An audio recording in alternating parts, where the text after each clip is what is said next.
7 habits of highly effective people. 7 habits of highly effective teens. Rich dad, poor dad. Brain rules. You can win. All these are names of self-help books. And I'm sure you would have read or at least heard one of these, isn't it? Yes. Now when you think of these self-help books, you invariably think of that phoenix who rises from the ashes towards success. But have you ever thought about that phoenix who burnt his feathers while rising from the ashes? All these self-help books have uninspired me so much that I started reading about failures. Toastmaster of the day, fellow Toastmasters and guests. I believe there are 3 types of people in this world. The first are the ones who have failed. The second are the ones who will fail. And the third are the ones who invariably lie that they have failed, or is mightily embarrassed to talk about failures. And believe it or not, my friends, most of us belong to that third category.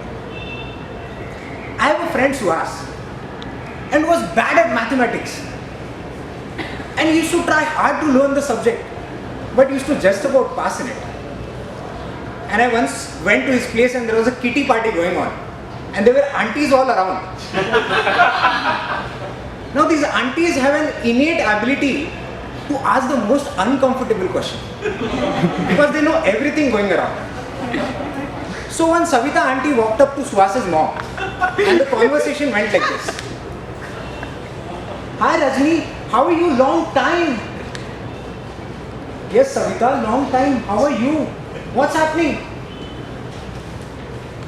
Rajni, don't you know my Rahul scored the highest marks in mathematics and he topped the class. But what's happening to Suhas Re? Don't you know Savita? Suhas had such high fever just before the exam. He could not study at all. Suhas's mom made up an answer just to hide Suhas's failure. And even if he tries hard, but no one present there knew that one day Suhas will become a successful photographer. You don't have to be good at everything and at all times. Failures are inevitable. But society has this uncanny ability to glorify success and vilify failure, and to a level that the gap in between these two increases more and more. And this makes you uncomfortable to embrace failure. All of you would have heard that Sachin Tendulkar entered the cricketing scene with a bang, with a 664 run partnership with none other than, you know the name, Vinod Kambli. And when you think about Vinod Kambli, the first thing which comes in your mind is failure.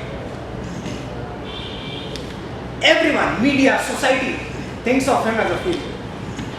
And one day I switched on to a news channel and I was greeted by an hyper-excited news reporter. And he went like this. Welcome to news channel, and there is a breaking news coming from Mumbai that there is an FIR which has been registered in the Bandra police station that the maid of famous cricketer Vinod Kambli has complained to the police that both of them, the wife and Vinod Kambli, is not paying her on time, and both of them has even threatened to beat her.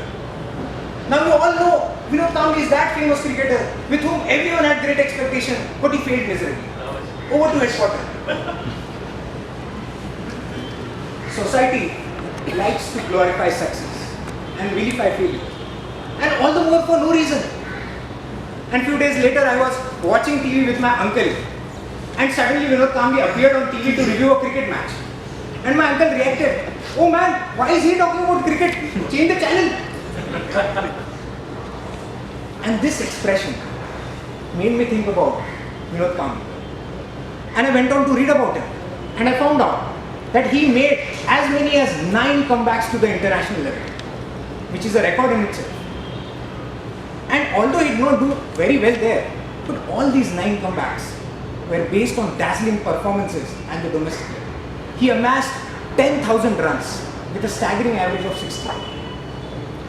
Does this mean he did not try? Of course he did. Can't there be a possibility that he could have tried everything that a successful cricketer tries?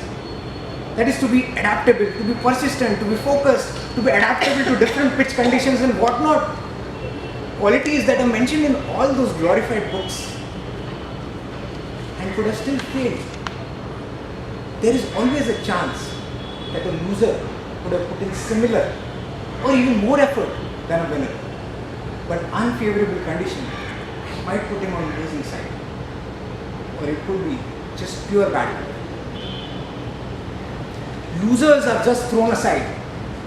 The hypocrite in us, the ego we have, does not let us associate with failures. But you should all know that all winning ideas and successes have encountered failures.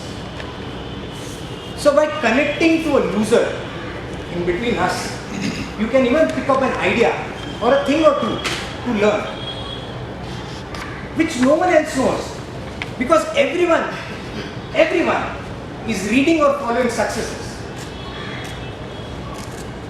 And have you ever given a thought to that loser? The perceived failure might drive him up on giving up, falling into depression, or even commit suicide. By talking to him and appreciating the mere effort he has put in, you could awaken a winner in him or even seize him. Lastly, I would like to quote Dr. APJ Abdul Kalam. He said that don't follow success stories. You'll get a message. Follow failure stories or read about them. You might get a winning idea. So ladies and gentlemen,